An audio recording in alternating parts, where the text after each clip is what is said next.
لا حول ولا قوة إلا بالله العلي العظيم أعوذ بالله السميع العليم من الشيطان اللعين الرجيم بسم الله الرحمن الرحيم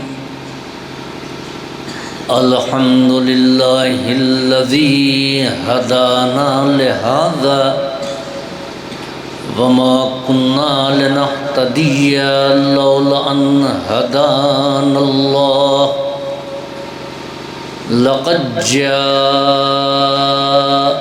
رسل ربنا بالحق الصلاة والسلام التحية والإكرام على صاحب الحوض الكوثر والخطبة والمنبر والركن والمشعر والوجه الأنور والخد الأقمر والجبين الأزهر والنصب الأطهر والحسب الأشهر صاحب الفضل والعطاء والجود والسخاء والنور والضياء العبد المؤيد والرسول المسدد مولانا أبي القاسم محمد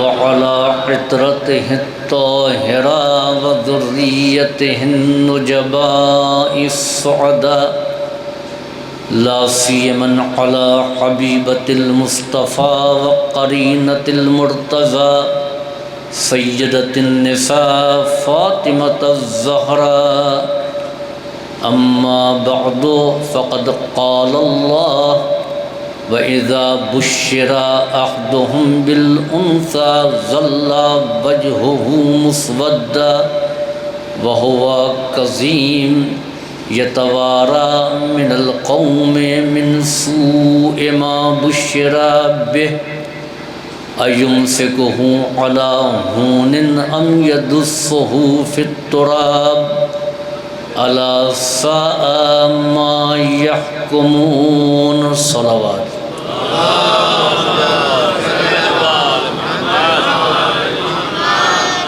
قرآن کریم زمانہ جاہلیت کا ذکر کر رہا ہے کہ زمانہ جاہلیت کی حالت و کیفیت یہ تھی کہ وَإِذَا بُشِّرَ أَحَدُهُمْ بِالْأُنثَىٰ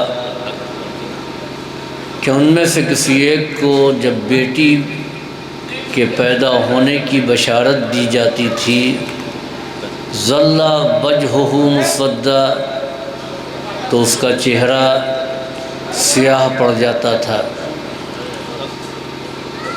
یتوارا من القوم من سوء ما بشر به اور وہ قوم سے اپنے منہ کو چھپاتا پھرتا تھا یا قوم سے چھپتا پھرتا تھا اس کے خیال میں اس برائی سے جس کی خبر اس کو دی گئی تھی، اور وہ یہ سوچتا تھا کہ ایمسکہ علی ہون کہ وہ اس ذلت کو جو بیٹی کی شکل میں اس کے پاس آئی ہے اس کو باقی رہنے دے ام یدسہ فی التراب یا اس کو مٹی میں چھپا دے، دفن کر دے۔ الا ساء ما یحکمون آگاہ ہو جاؤ، تم لوگ خبردار ہو جاؤ کہ وہ بیٹیوں کے حق میں بہت ہی برا فیصلہ کرتے تھے۔ زمانہ جاہلیت کے بہت سے واقعات ہیں بیٹیوں کو زندہ دفن کیے جانے کے۔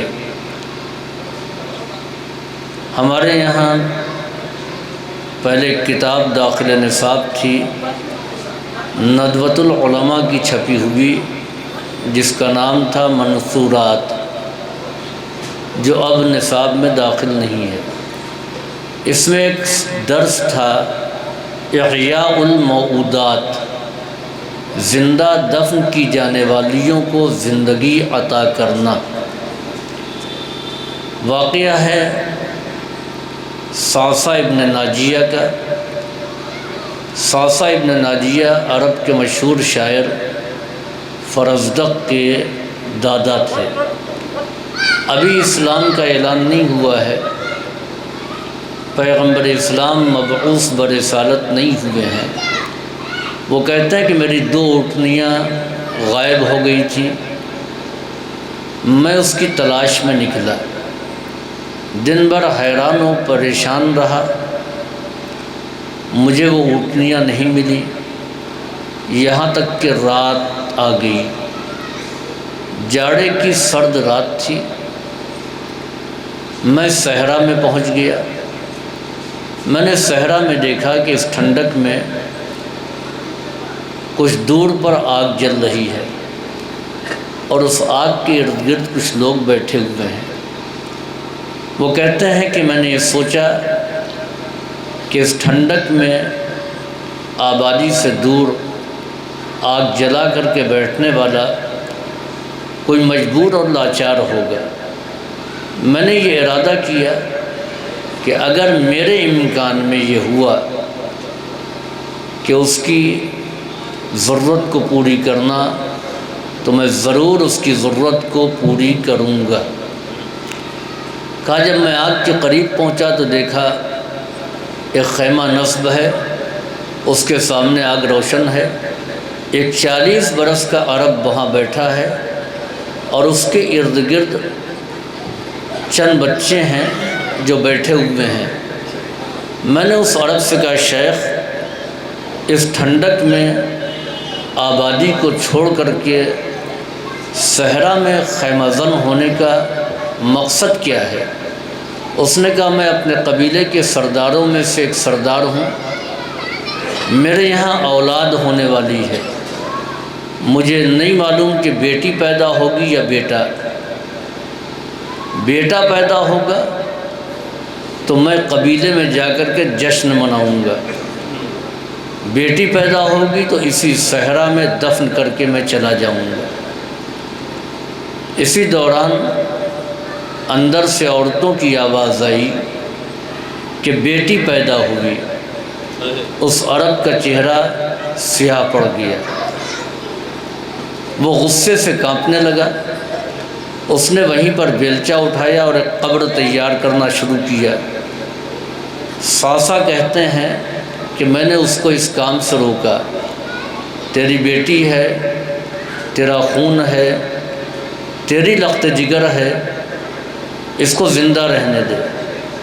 اس نے کہا کہ نہیں، میں اس پر خرچ کروں اور خرچ کرنے کے بعد میں اس کی شادی کر دوں اور داماد کے سامنے میرا سر ذلت سے جھکا رہے، میں اس کو زندہ نہیں رکھوں گا۔ صعصع کہتے ہیں کہ میں نے اس سے کہا کہ میں تم کو 200 درہم دوں گا، جو تم اس کی پرورش پر خرچ کرنا تمہارے اوپر بار نہیں ہوگی۔ وہ کہتے ہیں کہ میں نے جیسے اس سے کہا کہ میں تم کو 200 درہم دوں گا تو میری وہ 2 اونٹنیاں جن کو دن بھر میں تلاشتا رہا وہ سامنے سے آتی ہوئی نظر آ گئیں۔ آپ دیکھیے کہ اگر کوئی نیکی کا ارادہ کرتا ہے تو خدا اس کے صلے کو فوراً اس کی طرف پلٹا دیتا ہے، بشرطے کہ صدق دل سے کسی نیک کام کرنے کا انسان ارادہ کرے، آخرت میں جو اجر دے گا وہ دے گا۔ وہ شیخ نہیں مانا، کہا نہیں 200 درہم کم ہے۔ انہوں نے کہا یہ دونوں اونٹنیاں یہ بھی میں تم کو دیتا ہوں۔ اس نے دونوں اونٹنیاں لینے کے بعد کہا جس اونٹ پر تم سوار ہو یہ اونٹ بھی مجھے دے دو تو میں اس بچی کی پرورش کروں گا۔ صعصع کہتے ہیں میں نے 200 درہم 2 اونٹنیاں اور 1 اونٹ اس کے حوالے کیا اور اس سے عہد و پیمان لیا کہ اس کی اچھی طریقے سے پرورش کرے گا، اس کو ستائے گا نہیں، اس کو تنگ نہیں کرے گا۔ اس نے وعدہ کر لیا۔ وہ کہتے ہیں میں نے اس سے کہا کہ میں اس کی خبرگیری کے لیے آتا رہوں گا۔ چنانچہ صعصع ابن ناجیہ کہتے ہیں کہ اس کے بعد میں نے عہد کیا کہ اب میں کسی بیٹی کو میرے اگر علم میں ہوا تو اس کو مرنے نہیں دوں گا۔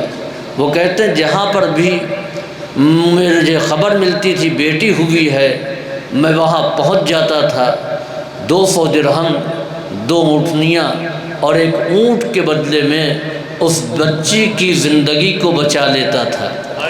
جناب فرزدق نے مقام فخر میں کہا کہ جس وقت تمہارے اجداد اپنی بیٹیوں کو زندہ دفن کر رہے تھے تو میرا جد تھا جو دوسروں کی بیٹیوں کو حیات عطا کر رہا تھا، جو دوسروں کی بیٹیوں کی زندگی بچا رہا تھا۔ یہ صعصع کون؟ اہل بیت کے چاہنے والے، امیر المومنین کے پرچم کے نیچے رہنے والے۔ تو عزیزو یاد رکھیں کہ جتنے بھی در اہل بیت سے وابستہ ہیں ان کا ماضی بھی دیکھیں گے تو حالت کفر میں بھی وہ شریف رہے ہوں گے، ان کی نجابت اور شرافت حالت کفر میں بھی رہی ہوگی، اس لیے کہ ناجی صعصع اس وقت مسلمان نہیں ہوئے تھے جس وقت وہ بیٹیوں کی زندگی بچا رہے تھے۔ تو عزیزو یہ حالات تھے عرب کے۔ جب اسلام آ گیا، پیغمبر اسلام فاتح کی شان سے مکے میں داخل ہو گئے، وہ سربراہان عرب یا مکے کے بڑے بڑے سردار جنہوں نے پیغمبر کو اذیت دی تھی، جنہوں نے پیغمبر کو تکلیف پہنچائی تھی، جو پیغمبر کو مکہ چھوڑنے پر مجبور جنہوں نے کیا تھا، وہ سب کے سب سر جھکائے ہوئے کھڑے تھے۔ پیغمبر طواف کر کے جب فارغ ہوئے تو انہوں نے کہا یہ بتاؤ کہ تمہارے ماضی کے رویے کے اعتبار سے تم مجھ سے کیا توقع رکھتے ہو؟ تم نے ہم کو ستایا ہے، تم نے ہمارا یہاں پر جینا حرام کر دیا تھا، ہم کو ہمارا وطن چھوڑنے پر مجبور کر دیا تھا، اب یہ بتاؤ کہ ہم سے کیا توقع رکھتے ہو؟ تو انہوں نے جواب دیا کہ آپ کریم ہیں، ابن کریم ہیں، ابن کریم ہیں، ہم آپ سے کرم کے علاوہ کوئی توقع نہیں رکھتے۔ نبی کریم نے یہ کہہ کر کے معاف کر دیا کہ انتم الطلقاء، جاؤ تم طلقاء ہو، تم کو آزاد کر دیا گیا ہے۔ عزیزوں جب اسلام پھیل رہا تھا، لوگ جوق در جوق اسلام لا رہے تھے، چاہے مجبوری ہو یا کوئی اور وجہ ہو۔ ایسے میں قبیلہ بنی تمیم کا ایک سردار جس کا نام قیس ابن عاصم تھا، قیس ابن عاصم نے یہ دیکھا کہ جن رشتہ داروں کے یہاں آنا جانا تھا وہ اسلام لے آئے، جن احباب کے یہاں اٹھنا بیٹھنا تھا وہ مسلمان ہو گئے، تو جائے تو کہاں جائے، اٹھے اور بیٹھے تو کہاں اٹھے بیٹھے۔ یہ بھی پیغمبر کے پاس آیا اور آ کے کہتا ہے کہ میں بھی اسلام لانا چاہتا ہوں۔ نبی کریم نے کہا اسلام لے آؤ، کس نے تم کو روکا ہے؟ کہا میں بڑا عزت دار و غیرت دار ہوں، میں چاہتا ہوں کہ مجھے جو حالت کفر میں عزت حاصل ہے وہ برقرار رہے۔ میں قبیلہ بنی تمیم کے سرداروں میں سے ہوں، میں عام لوگوں میں سے نہیں ہوں۔ نبی کریم نے یہ کہہ کر کے اس کو نہیں واپس کیا کہ اسلام میں سب برابر ہیں، عرب و عجم، ہاشمی اور غیر ہاشمی، کوئی فرق نہیں، ان اکرمکم عند اللہ اتقاکم۔ نہیں، پیغمبر نے کہا اچھا میں بھی سنوں کہ آپ کی عزت کیا ہے، آپ کا اسٹیٹس کیا ہے؟ اس نے کہا میں وہ غیرت دار ہوں کہ جس نے اپنی 7 بیٹیوں کو زندہ دفن کر دیا۔ نبی کریم نے کوئی جواب نہیں دیا۔ اس نے کہا سنیے، 7ویں بیٹی سمجھدار تھی۔ میں سفر میں چلا گیا تھا جب میری زوجہ امید سے تھی۔ 3-4 سال کے بعد جب میں واپس آیا تو اپنے گھر کے آنگن میں ایک بچی کو ٹہلتے ہوئے پایا۔ میں نے اپنی زوجہ سے پوچھا یہ کون ہے، کس کی بیٹی ہے؟ کہا پڑوسی کی بچی ہے۔ چونکہ میرے قبیلے میں بیٹیوں کو زندہ دفن کیا جانا ایک عام بات تھی، تو میں نے اپنی زوجہ سے کہا یہ کون بے غیرت ہے جس نے اپنی بچی کو ابھی تک زندہ رہنے دیا؟ وہ خاموش رہی، شام ہو گئی، بچی اپنے گھر نہیں گئی۔ وہ کہتا مجھے شک ہو گیا، میں نے تلوار نکالی، اپنی بیوی سے کہا سچ سچ بتا۔ اس نے کہا یہ تمہاری بچی ہے، دیکھو اب تو یہ بڑی ہو گئی ہے، سمجھدار ہو گئی ہے، پھول جیسی بچی ہے۔ وہ کہتا میں نے اس سے کچھ نہیں کہا، رات جیسے تیسے گزری، صبح کے وقت میں نے اس بچی کا بازو پکڑا اور اس کو میں لے کر کے صحرا میں آیا، میں نے قبر تیار کی، اپنی بچی سے کہا کہ اس میں لیٹ جاؤ، وہ اس میں لیٹ گئی، میں نے مٹی ڈالنا شروع کیا اور اس نے کہا بابا یہ کیا کر رہے ہیں؟ اس نے اٹھنا چاہا، میں نے ہاتھ سے روک دیا، اس نے زور لگایا، میں نے پوری طاقت لگا کر کے دبا دیا اور اس پر مٹی ڈالتا رہا۔ جب وہ مایوس ہو گئی کہ اب وہ قبر سے نہیں نکل سکتی ہے تو اس نے کہا بابا آپ مجھے مارنا چاہتے ہیں مار ڈالیے، قتل کرنا چاہتے ہیں قتل کر دیجئے، مگر اتنا بتا دیجئے کہ میرا قصور کیا ہے۔ کہا میرا کلیجہ ہل گیا مگر غیرت کی وجہ سے میں نے اس کو بھی دفن کر دیا۔ نبی کریم نبی رحمت تھے، چہرے کا رنگ متغیر ہوا اور کہا کہ من لا یرحم لا یرحم، جو رحم نہیں کرتا اس پر رحم نہیں کھایا جاتا۔ میرے پاس سے اٹھ کر کے چلا جا، کہیں ایسا نہ ہو کہ عذاب نازل ہو جائے۔ یہ داستان سب نے لکھا ہے کہ پیغمبر نے اپنے پاس سے اس کو نکال دیا، اپنے پاس سے اس کو اٹھا دیا، کہا کہیں ایسا نہ ہو کہ عذاب نازل ہو جائے۔ تو میرا سوال ہے اپنے مجمع سے، ذرا یہ بتائیے کہ جو نبی رحمت کے پہلو میں بیٹھا ہوا ہے اس پر بھی عذاب آئے گا؟ پیغمبر زندہ ہیں مگر نہیں، وہ عذاب سے نہیں بچ سکتا۔ پیغمبر نے کہا میری بزم سے چلا جا۔ یہ وہ مجرم تھا کہ جس نے اپنی بیٹی کو ستایا تھا، ذرا سوچئے جس نے نبی کی بیٹی کو ستایا ہو، وہ نبی کے پہلو میں ہونے کے باوجود عذاب الہی سے نہیں بچ سکتا ہے۔ صلوات بھیجیے بر محمد و آل محمد۔ تو عزیزوں، عرب کا مزاج یہ تھا کہ بیٹیوں کو زندہ دفن کر دیتے تھے، اور یہ مزاج رفتہ رفتہ اس منزل تک پہنچا ہے، یعنی بیٹیوں کو حقیر سمجھے جانے کا تصور، کوئی بھی نظریہ ایک بیک نہیں پیدا ہوتا۔ رفتہ رفتہ نظریہ اتنا پختہ ہوا کہ خزاعہ، بنی تمیم اور کنانہ یہ اپنی بیٹیوں کو دفن کرنے لگے۔ سارے قبائل ایسا نہیں کرتے تھے، کچھ قبائل تھے جو اپنی بیٹیوں کو زندہ دفن کر رہے تھے۔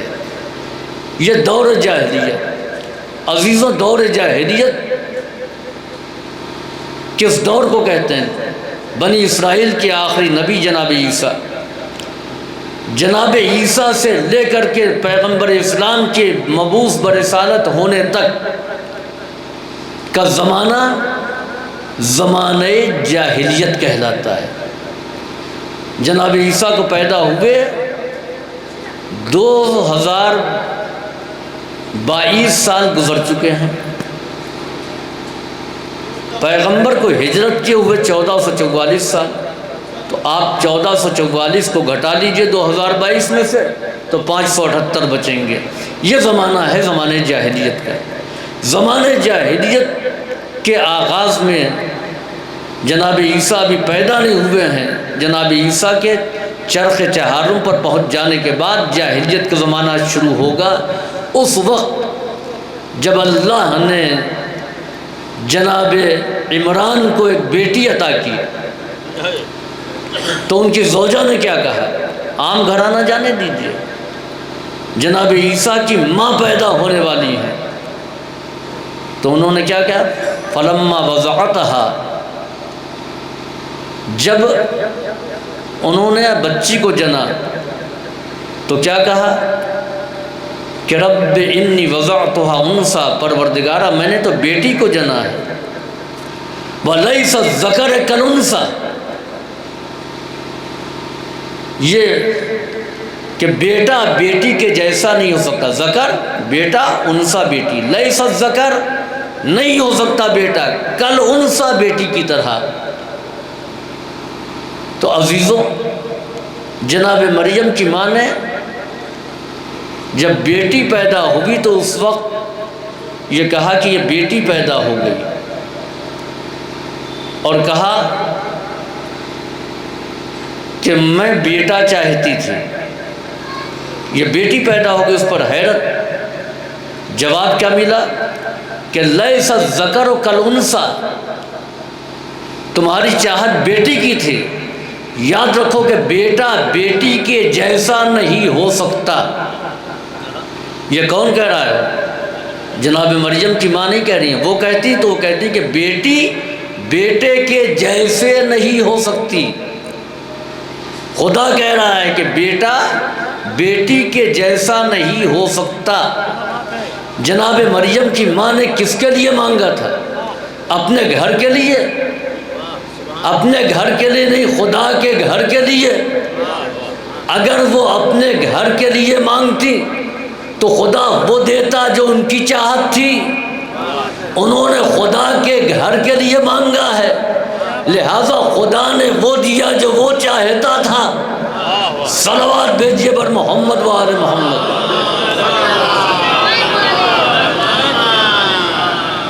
اب جناب مریم کی ماں نے خانہ خدا کے سپرد کر دیا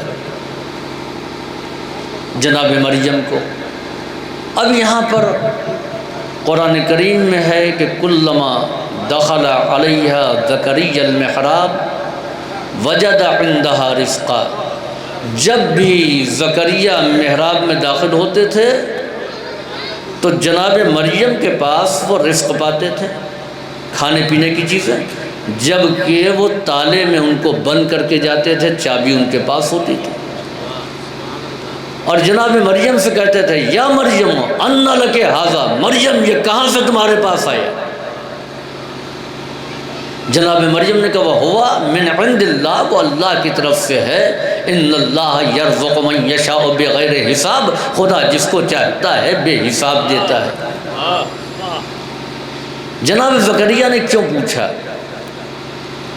جبکہ جناب مریم وہ ہیں کہ جن کے لیے خدا نے اعلان کر دیا یا مریم ان اللہ اصطفاک وطہرک واصطفاک علی نساء العالمین، اے مریم اللہ نے تم کو منتخب کیا ہے اور تم کو پاک و پاکیزہ قرار دیا ہے اور تمام عالمین کی عورتوں میں تم کو منتخب کیا ہے۔ جناب مریم کو تو جناب مریم کی طہارت کا یقین ہے، لیکن اس کے باوجود جناب زکریا کہہ رہے ہیں کہ یہ خدا کی طرف سے ہے، تو خدا کی طرف سے سب کو رزق ملتا ہے، ذریعہ کیا ہے؟ تمہارے پاس آیا کیسے؟ کہ خدا جس کو چاہتا ہے دیتا ہے۔ یہ جواب سن کر کے جناب زکریا خاموش ہو گئے نا، ہونا لگا دعا زکریا، اور تبھی جناب زکریا نے دعا کی کہ پروردگارا جب تو مریم کو بلا فصل پھل دے سکتا ہے، میوے دے سکتا ہے، تو پھر ہمارے شاخ تمنا میں ثمر اولاد کیوں نہیں دے سکتا؟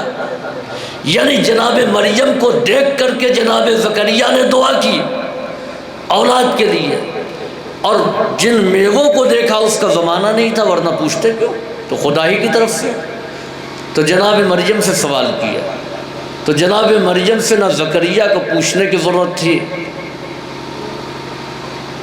جناب مریم طیبہ ہیں، طاہرہ ہیں، لیکن یہ بیٹیوں کی تربیت کا ایک درس ہے، اور وہ کیا ہے کہ جب بیٹیوں کے پاس کوئی چیز دیکھو تو سوال کرو کہ یہ کہاں سے تمہارے پاس آئی ہے، کس نے تم کو دیا ہے۔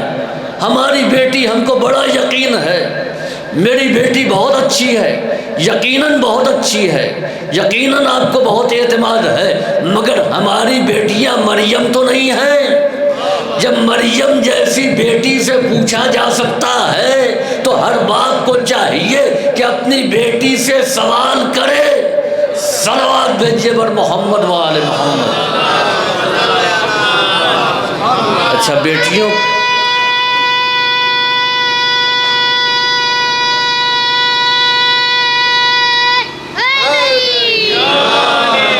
اے بیٹا وقت بہت کم ہے، لہٰذا سن لیجئے آپ لوگ، صلوات محمد و آل محمد۔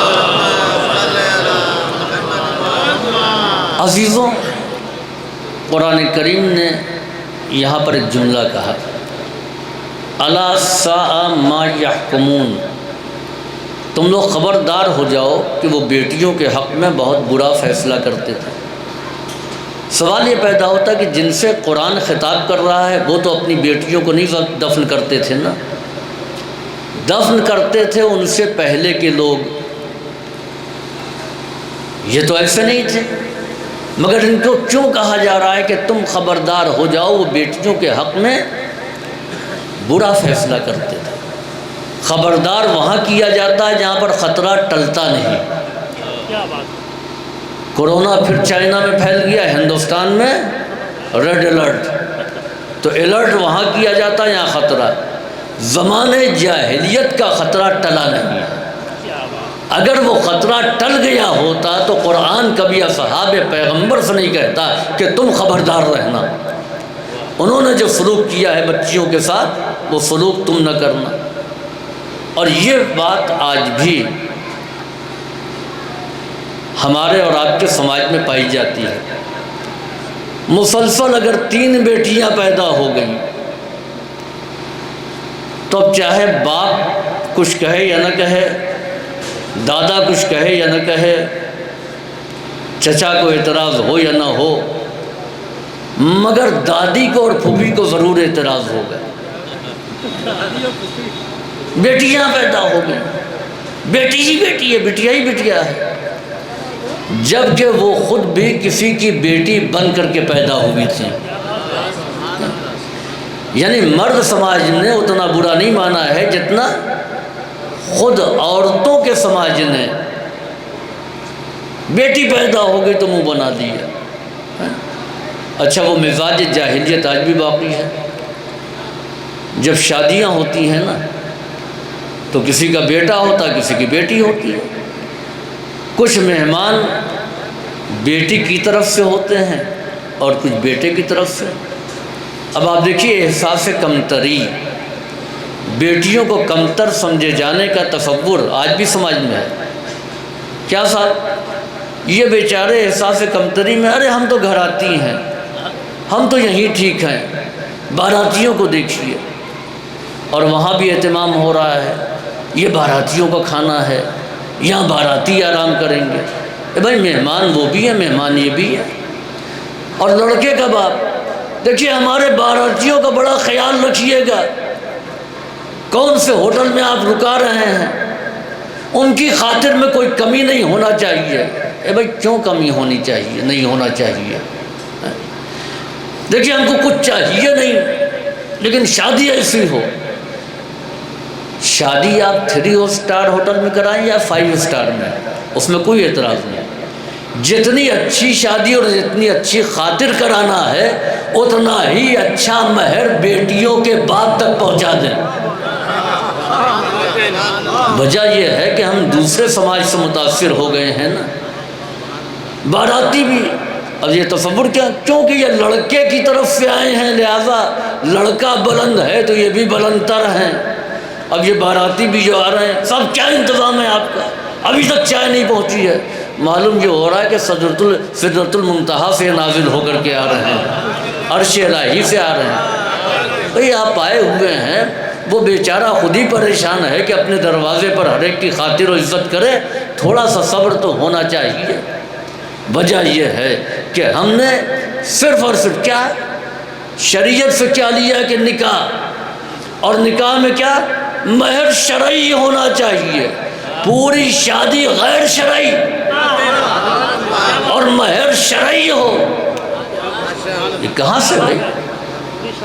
آپ شادیاں غیر شرعی، اور پھر ایک روایت حدیث ہے امام نے فرمایا کہ نعم البنات نعم الولد البنات المخدرات، بہترین اولاد پردے دار بیٹیاں ہیں۔ آپ کو پردہ دیکھنا ہے تو پردہ مجالس میں نہ دیکھیے، آپ جا کر کے شادیوں میں دیکھیے کتنی بے پردگی ہوتی ہے۔ وجہ یہ ہے کہ ہم اسلامی تعلیم سے دور ہوتے جا رہے ہیں، اور جب دور ہو جا رہے ہیں تو یہ مشکلات وہ ہیں کہ جو ہم نے اب اغیار کے ہاں سے اپنے اندر لے لیا، ورنہ دین کہتا ہے، اسلام یہ کہتا ہے کہ مہر دو اور تب شادی کرو۔ اگر واقعاً ہم تعلیمات سیدہ پر عمل کرنے لگ جائیں، سیرت مجالس بہت ہو رہی ہیں لیکن اس میں سیرت کتنی بیان ہو رہی ہے، سوائے اس کے کہ تنزیہ باتوں کے۔ ٹھیک ہے دشمنان زہرا جہنم میں جائیں گے، کوئی مسلمان نہیں کہتا ہے، ان کے تذکرے سے آپ یہ بتائیے کہ ہمارے کردار پر فرق کیا پڑے گا؟ ان کا ذکر آپ کیجئے، ثواب ملے گا، مگر کردار میں کوئی تبدیلی نہیں۔ کردار سازی ہوگی ذکر اہل بیت سے، ذکر اہل سیرت اہل بیت بیان کی جائے گی تو اس میں ثواب بھی ہے، کردار سازی بھی ہے۔ صلوات بھیجیے بر محمد وآل محمد۔ تو یہ جاہلیت کا خطرہ ختم نہیں ہوا، برقرار تھا۔ امام جعفر صادق علیہ السلام کے زمانے میں ایک صحابی تھے، بیٹیوں والے سنیں، ان کے یہاں بیٹی پیدا ہوگی، امام کے پاس آئے، منہ لٹکا ہوا تھا، چہرہ اترا ہوا تھا۔ امام نے کہا خیریت ہے؟ پریشان نظر آ، نہیں مولا کوئی بات نہیں۔ امام کو علم امامت سے معلوم تھا کہ ان کا رنج کس وجہ سے ہے۔ آپ نے ان سے کہا کہ تمہارے کوئی اولاد ہوئی ہے؟ سنا؟ کہاں مولا بیٹی ہوئی ہے۔ امام مسکرائے۔ اب آپ دیکھیے کہ ائمہ اہل بیت نے مسئلے کو کتنے نفسیاتی انداز میں حل کیا ہے کہ یہ بتاؤ کہ جس وقت یہ بچہ پرورش پا رہا تھا، ابھی بیٹا بیٹی کچھ نہیں، ابھی جمع ہوا خون، اور خدا تم سے یہ پوچھے یہ بتاؤ کہ ہم تم کو اولاد دینا چاہتے ہیں، ہم بنانا چاہتے ہیں بیٹا یا بیٹی، یہ بتاؤ کہ جیسا میں چاہتا ہوں، جو میں چاہتا ہوں وہ تم کو دوں یا جو تم چاہتے ہو وہ میں تم کو دوں؟ تمہارا کیا جواب ہوگا؟ کہ مولا خدا جو چاہے، ہماری اوقات کیا ہے، وہ رب کریم ہے۔ کہا تو پھر خوش ہو جاؤ، اس نے جو چاہا تھا وہ تم کو دے دیا، اس نے تمہارے لیے بیٹی کو منتخب کیا ہے تو تم خوش ہو جاؤ، کیونکہ بیٹی ہی دی ہے تو یہ خدا کی چاہت ہے۔ اور چنانچہ سورہ مبارکہ شورى میں ارشاد ہوتا ہے کہ للہ ملک السماوات والارض یخلق ما یشاء یہب لمن یشاء اناثا ویہب لمن یشاء الذکور۔ اللہ کی حکومت زمین اور آسمان پر ہے، وہ جیسا چاہتا ہے ویسا پیدا کر دیتا ہے، جس کو چاہتا ہے بیٹی عطا کرتا ہے، جس کو چاہتا ہے بیٹا عطا کرتا ہے۔ صلوات بھیجیے بر محمد وآل محمد۔ اب آئیے بیٹیوں کا مرتبہ کیا ہے؟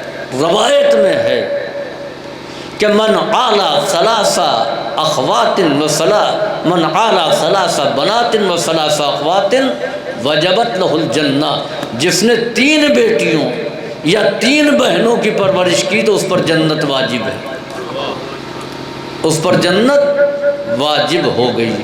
دیکھو بیٹیوں والا اگر قرض لینے آئے تو اس کو قرض ضرور دینا۔ اور پھر فرمایا کہ سفر میں جاؤ تو بچوں کے لیے تحفہ لے کر کے آؤ، خالی ہاتھ نہیں۔ بیٹیوں کو تحفہ پہلے دینا، بیٹوں کو بعد میں۔ اور اگر اتنا ہی پیسہ ہو کہ ایک کے لیے تحفہ لا سکتے ہو تو بچیوں کے لیے لانا۔ اور پھر ایک لطیف جملہ ارشاد فرمایا کہ من فرحا ابنتہ فکأنما اعتقا من ولد اسماعیل، جس نے اپنی بیٹی کو خوش کر دیا تو اس نے گویا جناب اسماعیل کی اولاد میں سے ایک غلام کو آزاد کیا۔ اس کو ثواب ملے گا ایک غلام کے آزاد کرنے کا، جس نے اپنی بیٹی کو خوش کر دیا۔ عزیزوں، باپ اپنی بیٹی سے محبت کرتا ہے، خدا خوش ہوتا ہے۔ امام فرما رہے ہیں کہ جس نے اپنی بیٹی کو خوش کیا تو اس کو اتنا ثواب ملے گا کہ جیسے اولاد اسماعیل میں کوئی غلام ہو اور اس نے پیسہ خرچ کر کے اس کو غلامی سے آزادی دلائی ہو۔ اپنی بیٹی کو خوش کرنے کا جب اتنا ثواب ہے تو سوچئے کہ نبی کی بیٹی کو خوش کرنے کا کتنا ثواب ہوگا کہ جس نے نبی کی بیٹی کو خوش کر دیا۔ عزیزوں، بیٹی کی اہمیت کا اندازہ لگائیے۔ جناب ابراہیم نبی کریم کے بعد انبیاء میں سب سے بلند درجہ ہے خلیل الرحمن کا۔ ان کو اللہ نے 2 بیٹے دیے، ایک اسماعیل اور ایک اسحاق، دونوں بیٹے نبی۔ اور یہ شرف اللہ نے انبیاء میں کسی اور کو نہیں دیا کہ کسی نبی کے 2 بیٹے ایک وقت میں نبی ہوں۔ ایک بیٹا تو نبی رہا، لیکن دونوں بیٹے نبی ہوں، یہ شرف صرف اللہ نے جناب ابراہیم کو دیا کہ خود بھی نبی اور دونوں بیٹے بھی نبی، یعنی بڑے باپ کے بڑے بیٹے اسی کو کہا جاتا ہے۔ 2 بیٹے اور دونوں مجتہد، دونوں مرجع تقلید، تو کتنا خوش قسمت باپ ہے۔ آئیے دنیاوی مثال میں 2 بیٹے اور دونوں IAS، 2 بیٹے دونوں ڈاکٹر، 2 بیٹے دونوں ٹاپ کے انجینئر، تو ماں بھی خوش باپ بھی خوش۔ جناب ابراہیم کے دونوں بیٹے نبی۔ اب بات بتائیے کہ ایسے بیٹوں کی موجودگی میں کوئی کمی ہوگی کہ کسی اور اولاد کی تمنا کی جائے؟ جس کے ایسے سعادت مند بیٹے جو نبی ہیں۔ اب جناب ابراہیم کے لیے سأل ابراہیم ربہ ان یرزقہ ابنۃ تبکیہ بعد وفاتہ، ابراہیم نے اپنے پروردگار سے یہ دعا کی کہ بار الہ مجھے ایک بیٹی عطا کر جو میری وفات کے بعد میرے جنازے پر گریہ کرے۔ گریے کو بدعت کہنے والے سنیں کہ جناب ابراہیم تمنا کر رہے ہیں کہ رونے والی بیٹی پیدا ہو، اور وہ بھی ان کے جنازے پر۔ تو یہ تو سیرت انبیاء ہے، جنازوں پر رونا۔ جناب ابراہیم نے دعا کی۔ عزیزوں اب یہیں سے اندازہ کیجئے کہ بیٹی اس اولاد کا نام ہے کہ اسماعیل اور اسحاق جیسے بیٹوں کی موجودگی میں جس اولاد کی تمنا کی جائے اس کو بیٹی کہتے ہیں۔ یا میں لفظ بدل دوں کہ جس کمی کو اسماعیل اور اسحاق جیسے بیٹے پوری نہیں کر سکتے ہیں، اس کمی کو بیٹی پورا کرتی ہے۔ اب اس کے بعد آئیے امامت کے سلسلے میں اللہ نے شرف امیر المومنین کو دیا۔ 2 بیٹے، دونوں جنت کے جوانوں کے سردار، دونوں امام۔ یہ شرف کسی دوسرے امام کو نہیں ملا کہ جس کے 2 بیٹے دونوں امام ہوں۔ ایسے عظیم بیٹوں کے بعد اللہ نے امیر المومنین کو ایک بیٹی دی، اور جب وہ بیٹی آغوش امیر المومنین میں آئی، امیر المومنین نے امام حسن اور امام حسین جیسے بیٹوں کے بعد جب بیٹی کو آغوش میں لیا تو ایک جملہ کہا، زین و ابن، یہ باپ کے لیے زینت ہے۔ حسن اور حسین جیسے معصوم بیٹوں کی موجودگی میں جو بیٹی باپ کے لیے زینت بن جائے اس کو زینب کہتے ہیں۔ صلوات بھیجیے بر محمد و آل محمد۔ اس بیٹی کا نام زینب ہے۔ عزیزوں بیٹی کی اہمیت کا اندازہ لگائیے کہ اللہ نے پیغمبر کو طیب دیے، طاہر دیے، مگر ان بیٹوں کو دینے کے بعد یہ نہیں کہا کہ ہم نے آپ کو کچھ دیا، لیکن جب بیٹی دی تو کہا انا اعطیناک الکوثر، اے میرے حبیب ہم نے آپ کو کوثر عطا کیا۔ یعنی بیٹوں کو دیا واپس لے لیا، بیٹی کو دیا تو کہا کوثر عطا کیا۔ عزیزوں جناب مریم نے بیٹا مانگا مگر خدا نے بیٹی دی۔ اگر بیٹے سے دین کا کام لینا ہوتا تو خدا بیٹا عطا کرتا، لیکن وہاں پر بیٹے دیے، بیٹا نہیں دیا کیونکہ اپنے گھر کا کام لینا تھا، لہذا بیٹی دیا۔ اب یہاں پیغمبر کو بھی اللہ نے بیٹے دیے مگر واپس بلا لیا کیونکہ بیٹوں سے دین کا کام نہیں لینا تھا، بیٹی سے دین کا کام لینا تھا۔ صلوات بھیجیے بر محمد و آل محمد۔ یہ مرتبہ جناب سیدہ کا ہے، فاطمۃ الزہرا کا ہے۔ عزیزوں، جناب زہرا جب بھی بزم رسالت میں آتی تھی تو پیغمبر ان کے استقبال کے لیے کھڑے ہو جاتے تھے۔ مختلف علماء نے صحیح کتابوں میں صحیح مسلم، صحیح ترمذی، سنن ابن ماجہ، سنن ابن داؤد یہ روایت موجود ہے کہ اذا دخل الیہ فاطمۃ الزہرا فقام لہا رسول اللہ، کہ جب جناب زہرا وہاں پر آتی تھی تو رسول کھڑے ہو جاتے تھے، وَرَحَّبَهَا، اور ان کو مرحبا کہتے تھے، وَأَجْلَسَهَا عَلَى مَكَانِهِ، اور ان کو اپنی جگہ پر بیٹھالتے تھے۔ تصور میں ایک بزم انبیاء سجائیے جہاں جناب آدم سے لے کر کے اور مرسل اعظم تک تمام انبیاء موجود ہوں، اور درمیان میں ایک صدارتی مسند ہو۔ آپ بتائیے کہ ہمارا پیغمبر کہاں بیٹھے گا؟ صدر نشین انبیاء ہوں گے نا، اور اس بزم میں اچانک جناب سیدہ آ جائیں۔ پیغمبر کا معمول یہ ہے کہ سیدہ جب آتی ہیں تو پیغمبر ان کے استقبال کے لیے کھڑے ہو جاتے تھے۔ فاطمہ زہرا اس بزم میں آ جائیں جس بزم میں تمام انبیاء ہیں، سب بیٹھے ہیں اور پیغمبر اپنی مسند پر بیٹھے ہوئے ہیں۔ جیسے ہی سیدہ کائنات آئیں گی پیغمبر کھڑے ہو جاتے ہیں، تو عزیزو پیغمبر نہیں کھڑے ہوں گے، آدم بھی کھڑے ہوں گے، نوح بھی کھڑے ہوں گے، ابراہیم بھی کھڑے ہوں گے، موسیٰ بھی کھڑے ہوں گے، عیسیٰ بھی کھڑے ہوں گے، تمام انبیاء کھڑے ہوں گے۔ اور پیغمبر کب تک کھڑے ہوتے تھے؟ جب تک سیدہ بیٹھ نہیں جاتی تھی۔ تو اس کے معنی یہ ہے کہ تمام انبیاء احترام زہرا میں اس وقت تک کھڑے رہیں گے جب تک سیدہ بیٹھ نہ جائیں۔ صلوات بھیجیے بر محمد و آل محمد۔ بس عزیزوں، جس کا استقبال پیغمبر اس انداز میں کرتے تھے، بعد وفات پیغمبر امت نے کیا سلوک کیا؟ پیغمبر کا کفن بھی میلا نہیں ہونے پایا تھا کہ جناب سیدہ کے گھر کو گھیر لیا جاتا ہے۔ ہونا تو یہ چاہیے تھا کہ وفات پیغمبر کے بعد امت آتی اور یہ کہتی، بی بی آپ کے بابا کے ہمارے اوپر بہت احسانات ہیں، ہم آپ کی پاس تعزیت کے لیے آئے ہیں، تسلیت کے لیے آئے ہیں۔ سیدہ کائنات جب روتی تھیں تو یہ آواز لوگوں کے کانوں سے ٹکراتی تھی۔ تو اس کے معنی یہ ہے کہ خاموشی سے نہیں، بلند آواز میں سیدہ گریا کرتی تھی، اور مدینے کے لوگوں کو کہنا پڑا کہ ان سے کہیے کہ گریا کم کریں۔ آپ یہ بتائیے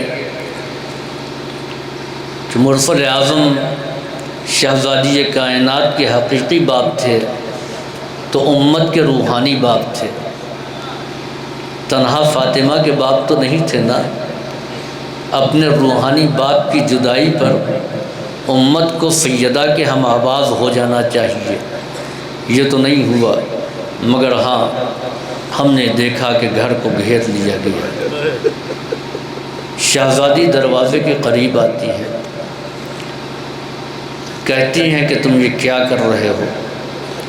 اس گھر میں حسنین کریمین ہیں، یہ گھر آماجگاہ وحی و تنزیل رہا ہے، کیا تم اس گھر کو آگ لگا دو گے جس میں جنت کے جوانوں کے سردار کا؟ ہاں، ابو الحسن کو باہر نکالو ورنہ یہ دروازہ جلایا جائے گا، توڑا جائے گا۔